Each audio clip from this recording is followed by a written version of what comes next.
آخر انتقالات 2022 انتقالات المدربين وعودة أحمد حسام ميدو للتدريب من بوابة النادي الإسماعيلي. خبر عاجل ومفاجئ هنقول تفاصيله لحضراتكم.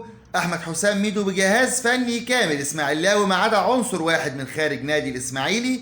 هيكون معاه أشرف خضر كمدرب عام، وهيكون معاه كابتن ايمن الجمل كمدير للكوره، وهيكون معاه 2 مدربين، 2 من ابناء النادي الاسماعيلي مارادونا الاسماعيليه عمر جمال واحمد الجمل، دول هيكونوا 2 مدربين. اما العنصر اللي هيكون من خارج الاسماعيليه فهيكون اوسا محمد عبد المنصف مدرب لحراس المرمى. ده الجهاز الفني الكامل للنادي الاسماعيلي واللي هيقوده زي ما قلنا احمد حسام ميدو، واللي كان سبق ودرب نادي الاسماعيلي قبل كده، واللي بيسعى من خلاله المهندس يحيى الكومي رئيس نادي الاسماعيلي لانقاذ نادي الاسماعيلي اللي بيمر بمحنه كبيره جدا، خصوصا ان النادي الاسماعيلي معهوش غير 3 نقط من 3 تعادلات بعد انتهاء 9 جولات من الدوري العام، وبيجي نادي الاسماعيلي في المركز ال16 في الدوري العام.